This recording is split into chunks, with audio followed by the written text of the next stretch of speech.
Debts can come in the form of bank loans, student loans, lines of credit, personal agreements that people have made between themselves and family or friends, and sometimes people owe money to the government for various reasons.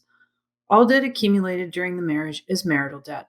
However, this is where issues of integrity and conscience can come into place. I've had clients agree to take sole responsibility for a marital debt because it solely benefited them and not the other party during the marriage.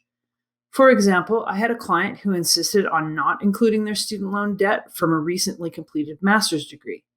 The client said that they chose to do the degree for personal betterment and that it solely benefited them and not their ex. Therefore, their ex-spouse need not be responsible for that debt.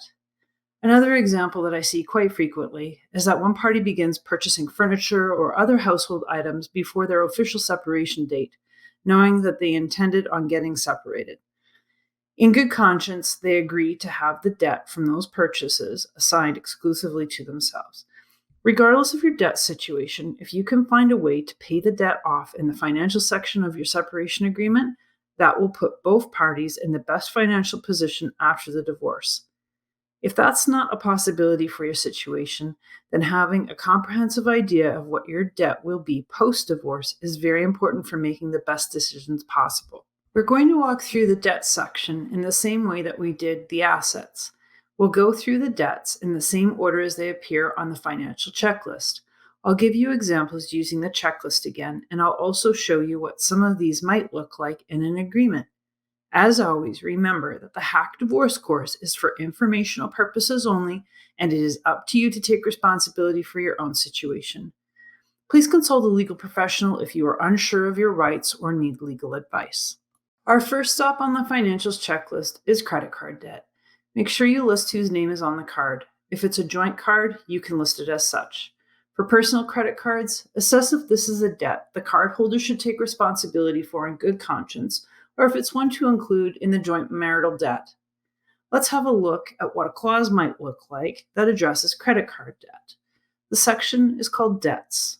1.1. When this agreement is signed, John and Patricia will terminate the following credit cards. A. Joint RBQ MasterCard. B. Patricia's CINB Visa account. And C. Joint BBO MasterCard.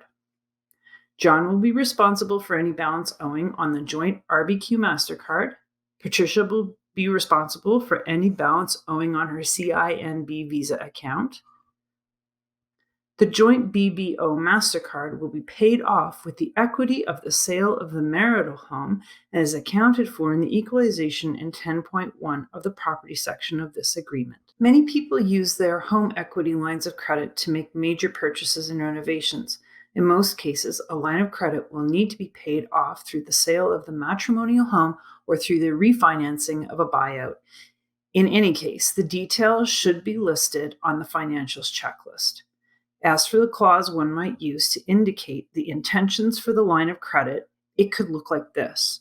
So the section would be Debts. Clause 1.1. John and Patricia are both liable to RBQ for their line of credit in the amount of $21,400.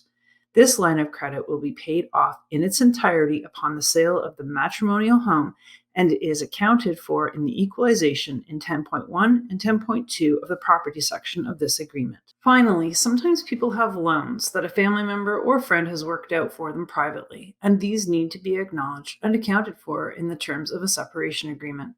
For example, John and Patricia were lent $15,000 from Patricia's father, Len, to help them purchase a vehicle. Patricia and John have agreed that when they sell the house, they'll pay Len back the remaining $7,000 that they still owe him. So this information is recorded on the financial checklist, and now let's see what it might look like in the actual agreement. The section is called Debts, and the example is for personal loan. 1.1. Patricia's father, Len, loaned John and Patricia $15,000, which is evidenced by a promissory note. John and Patricia have $7,000 of this loan remaining. They agree that within 30 days of the sale of the marital home, $7,000 will be paid by certified check to Len to pay this loan off. So that's about it for debts. Thank you for watching, and don't forget to grab your copy of my indispensable resource for writing your own separation agreement, the definitive sourcebook of family law separation agreement clauses. Like and subscribe, and I'll see you soon.